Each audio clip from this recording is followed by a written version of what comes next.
ଆମ ଘରେ ବ୍ରହ୍ମକମଳ ଫୁଲ ଫୁଟିଥିଲା। ଦେଖନ୍ତୁ,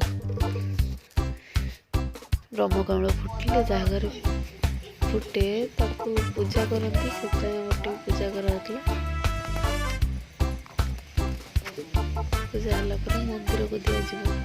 ଗୋଟେ ରାତିରେ ଫୁଟେ ସମସ୍ତଙ୍କ ଘରେ। ଆମର ବି ରାତି 8:30 9ଟାରେ ଫୁଟିଥିଲା। ତାପରେ ମନ୍ଦିରକୁ ଦିଆଗଲା, ତୋଳିକି ପୂଜା ହେଇକି ମନ୍ଦିରକୁ ଦିଆଗଲା।